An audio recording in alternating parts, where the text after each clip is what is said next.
In the 1940s, the Chinese government forces were composed of the regular army directly controlled by leader Chiang Kai-shek and miscellaneous troops under the control of various regional factions. Chiang had three major military leaders under him, Chen Cheng, Hu Zongnan, and Tang Enbo. Among them, Chen Cheng was known for his integrity and incorruptibility, earning the admiration of young and principled officers.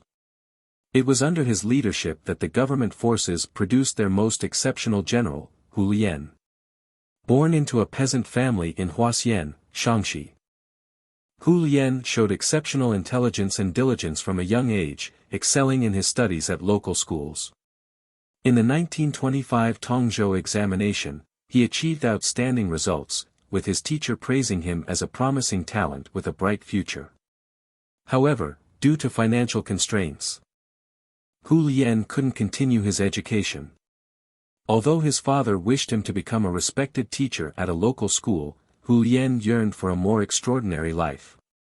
Unskilled in commerce and reluctant to become a household steward for wealthy families, he decided to join the military and seek fame and glory. Hu Lian headed to Guangzhou and was admitted to the fourth phase of infantry at the Whampoa Military Academy, where he received accelerated officer training and qualified as a junior officer. After graduating, Hu Lian served as a platoon leader and company commander, becoming a subordinate of Chen Cheng. It was during the Central Plains War in 1930 that Hu Lian caught Chen Cheng's attention. When his unit faced intense enemy artillery shelling and some soldiers began to flee, Hu Lian took the initiative, drew his pistol, and stood firm to stabilize the troops. His valor and composure in battle earned him praise and admiration from Chen Cheng, who promoted him to regimental commander within 3 years. Through a series of military experiences, Hu Lian developed his unique combat style. During operations, he ensured his forces had a significantly larger search and alert perimeter than the friendly forces, deploying undercover teams and highly mobile cavalry to gather enemy intelligence, enabling his troops to face any situation calmly. Hu Lian adopted a defensive strategy, selecting strategically favorable positions as the core, fortifying them with strong defenses and forming a network of overlapping firing positions. As long as the core positions remained intact, the entire defense line remained secure. In favorable circumstances, he ordered his forces to advance and expand their gains, while in disadvantageous situations, he would retreat to the core positions and reinforce the defense. This flexible approach earned him the nickname Master of Defense. Hu Lian was not only skilled in defense but also in offense.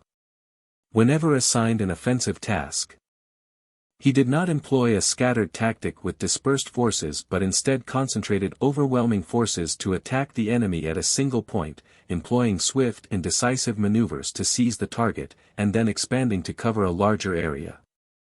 He also paid great attention to the supply of rations and ammunition, ensuring secure supply lines by sending well-protected units to guarantee that the frontline troops could fight with confidence. Because of these remarkable qualities, Hu Lian stood out among the unheralded fourth phase graduates of the Whampoa Military Academy and eventually became the most feared nationalist general by the Chinese Communist forces. He rightfully earned the title of the God of War among the nationalist forces, saving Chongqing, the wartime capital, from a Japanese attack in 1943. In 1949, before the Communist Party's attack on Taiwan, Hu Lian personally commanded the defense of Kinmen, inflicting significant setbacks on the Communist forces. Mao Zedong described Hu Lian as cunning as a fox, fierce as a tiger, warning his top generals, Lu Bucheng and Su Yu, to be cautious of him. Su Yu also praised Hu Lian's valor and strategic acumen, referring to him as a brave general and talented strategist.